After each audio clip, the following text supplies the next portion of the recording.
Okay, we're going to talk about dividing polynomials. So we've, talked about polynomials and what they were. You're not allowed to have negative exponents. You're not allowed to have square roots on the x values, things like that. But so we're going to talk about dividing them, and we're going to talk about two cases. Okay, the first case we'll talk about is going to be when you have a monomial in the bottom. Okay, so we're dividing by a monomial. So this is a fairly straightforward case. Let me put a problem up here for you. So you'll notice about this problem that the numerator has three terms, so it's a polynomial with three terms. Sometimes we call that a trinomial. But the denominator is only a monomial. There's only one thing. So what I'd like to do in this case is similar. It's actually the same thing as what we were doing with quadratic formula at the end, when sometimes you could reduce the fraction. It's a lot like that. And what we're going to do to make this super clear is we're actually going to separate each one of the terms on the top in the numerator are divided by 5ab, right? They're all over 5ab. But let's separate them into their own terms. So what I'm going to do is I'm going to rewrite this. And yes, it makes it a little bit more tedious, and yes, you can skip this step, but it will help you see it the first time, and even if you want to keep doing it, once you get better at it, it's going to make you use fewer mistakes, makes you have fewer mistakes. And then once you get really good, of course, you can skip this step. So we're looking at really three different fractions now, and each one of them is going to get divided separately. Let's take a look at this. We like to take 5 out of both the top and bottom.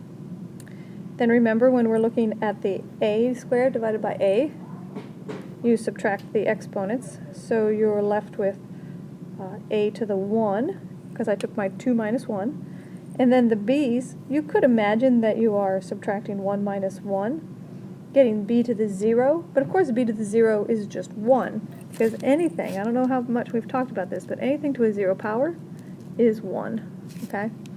The other thing you can do is just say, oh yeah, I'm really just canceling out the b's, because they're the same on the top and on the bottom. You can cancel things as long as they're all factors, okay? And that's exactly what we have, because factors are separated by multiplication. Alright, so that's the first fraction we dealt with. Minus. When I look at the second one, I can take a 5 out of here, and a 5 out of here leaves me with a 3 up front. The a's are canceling this time. This time for the b's, I've got to subtract the exponents because I'm dividing. 3 minus 1 is 2, so b squared. Okay? Then on the last fraction, I'll go ahead and divide those. Leaves a 2 on the top. I have a's. Let me put the 2 in here. I have the a's. 3 minus 1 on the exponents leaves a 2 on the exponent, and the b's, 4 minus 1 leaves 3. And that would be my answer for dividing this polynomial by a monomial. It's a monomial because it only had the one term in the denominator. Okay, so now we're going to try the other example of the dividing with a binomial. Okay, so we're going to do a binomial. But I think I need a lot more room than I've left myself, so let's go to the next page. Okay, so let's do this long division using, well, that got a little redundant. We are long dividing by binomial using long division. So emphasizing long division here, so let's talk about what is long division. I know you've learned this back in elementary school, so we're going to do one really quick, some easy numbers. Maybe 21 goes into 34, 7, 5, 6. They say. So if I'd written this 34, 7, 5, 6 divided by 21, I'd have to come over here and set up this long division problem to figure it out. How do you do long division like this? Well, how many times does 21 go into 34? It's a lot like how many times does the 2 go into the 3? And so I'm going to say 1. And then when I look here, remember I multiply 1 times 21, write the answer underneath, do a subtraction bar. Remember this is subtracted and when I make that subtraction, I get 13. The next thing you do, of course, is you bring down the next number, which is a 7. So how many times does 21 go into 137? Or how many times does 2 go into 13, kind of thing? So 6. And when I multiply 6 times 21, I get a 6 here, I get a 12 here. I'm going to go ahead and subtract those and get 11. Then I'm going to do the bring down again. Whoops, it goes right here. Nope, sorry. Silly. Alright, 5. How many times does 21 go into 115? You see the pattern that's going on. 2 into 11 is about 5 times. Put the 5 here. Multiply. Get 105. Subtract. Get a 10. Bring down the last number. Get a 6 here. So it's 2 into 106. Put another 5. Gives me 105 again, which leaves me with 1. That 1 is your remainder. Okay, so that's your remainder. We're not going to go into decimals. And what we're going to do, though, is we're going to write remainder 1 is how we would normally write it. But now we're going to write the answer to this is 1655 plus 1 over 21. Okay, so that would be the answer to our long division problem. So let's see how this works when we throw in some x's or other problems like that. So I want to do this problem where I have the trinomial divided by a binomial. Okay, so we're going to set it up like a long division problem. So you start with this dividend, x squared minus 2x minus 15, and that goes underneath the symbol. And outside, you have the divisor, x minus 5. Okay, so this is called a divisor. We actually will be talking about some of these terms, so you should be familiar with them. I won't quiz you on them. Alright, so how's this process go? The process is, just like you didn't take 21 into 34, you kind of did 2 into the 3, you're going to do the same thing here. We're going to look at this leading term x going into the leading term x squared. How many times does x go into x squared? Or factor it. Think of it that way. What is x squared divided by, or factoring out, x? And the answer, of course, is just an x up here. Okay, so what happens is, when you have the x up here, you have to then distribute. When you multiply the top times the divisor, it's distributed. So now you have x squared minus 5x down here. That's great. We're going to do the subtraction line. That's a subtraction bar. We're going to parenthesize this because it's really important now to have a parentheses, because the minus out here will need to be distributed to both of those terms. So now when you subtract from what's above, x squared minus x squared cancels. Those have to cancel every time, or you didn't pick the right top number. Alright, so this was set up so that those two would cancel in the front. But look at what happens in the second one. I have negative 2x minus a negative 5x. So that becomes negative 2 plus 5x, which, as we all know, is a plus 3x. So that's what I get when I subtract, and I'm going to bring down minus 15.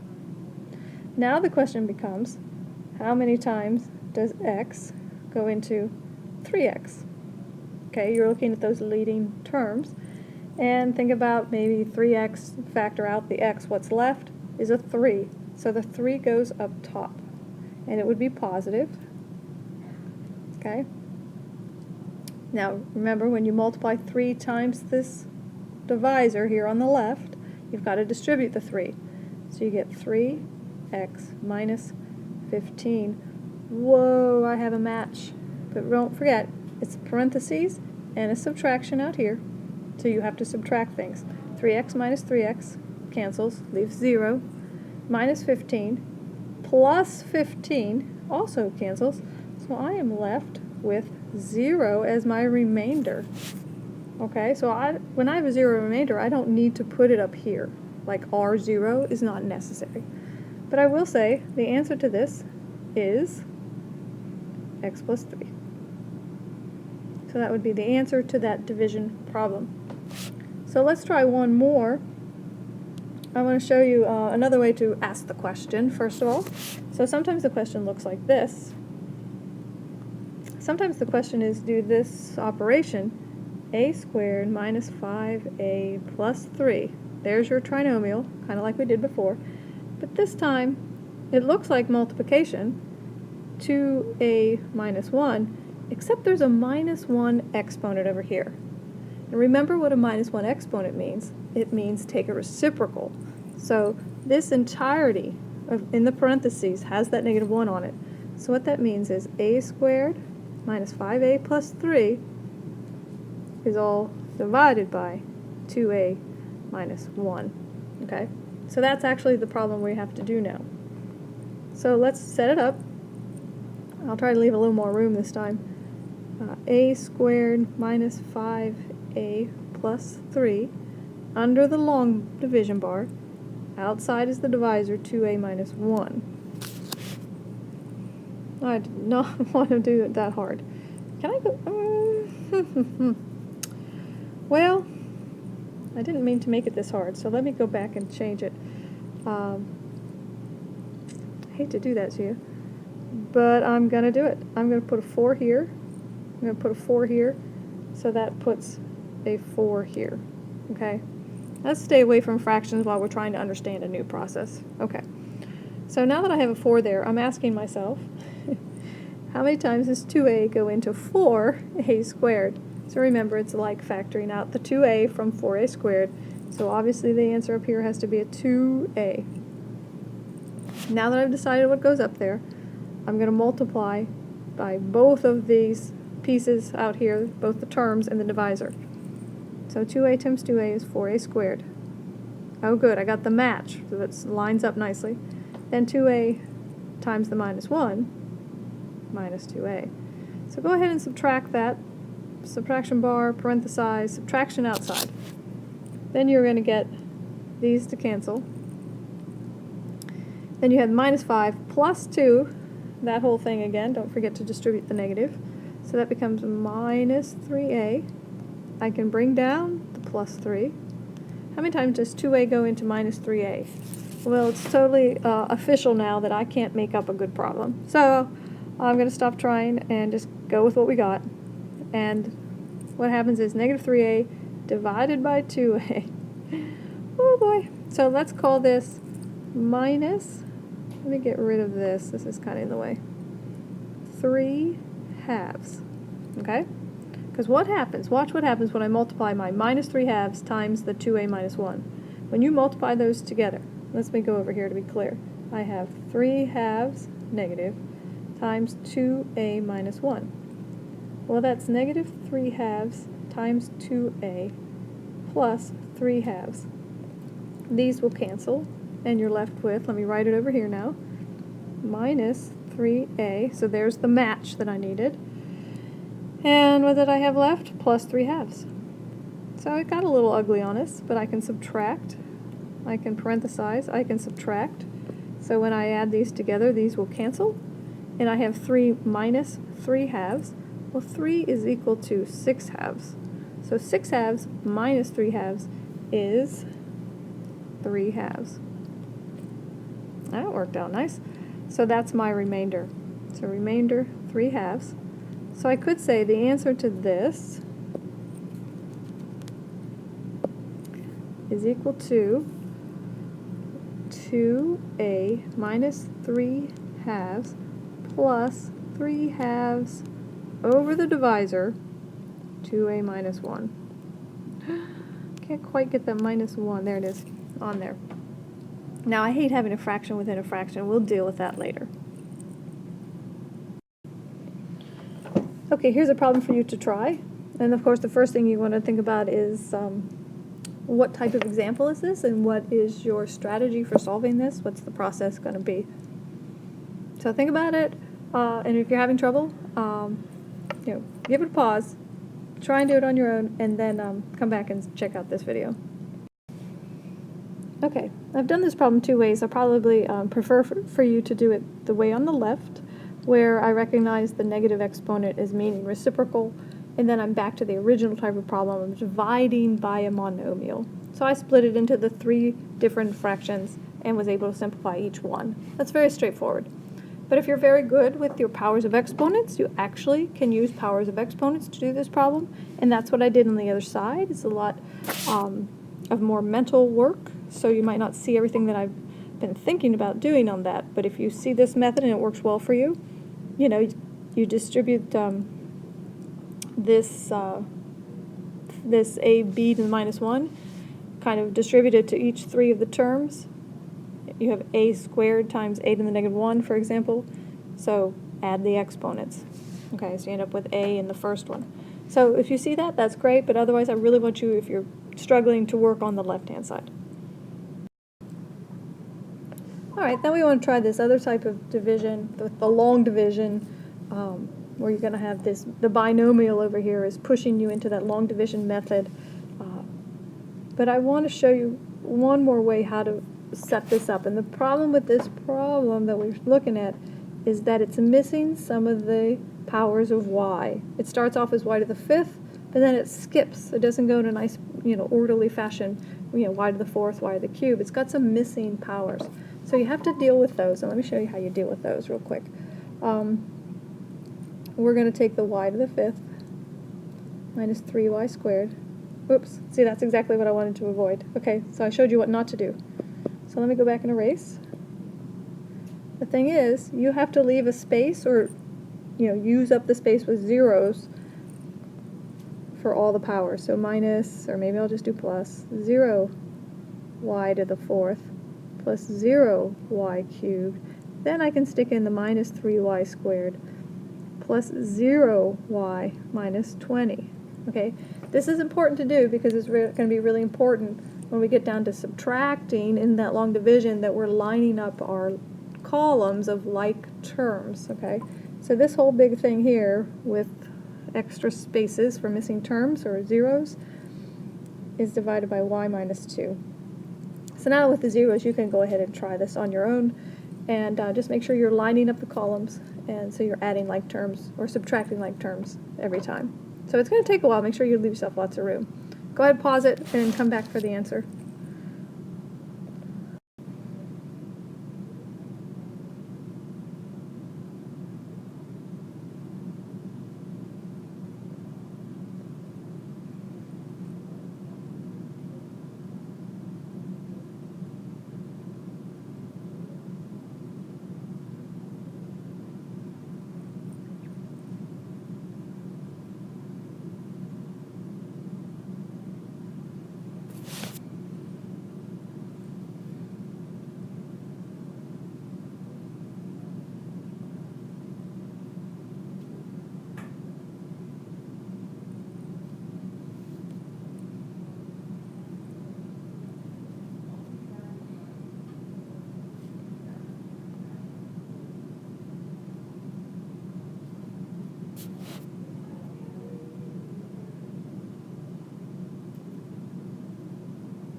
Alright, so there's my answer. We got another 0 remainder. There is one more method that might be a little bit better than this very long and tedious long division, and we're going to talk about that in class tomorrow.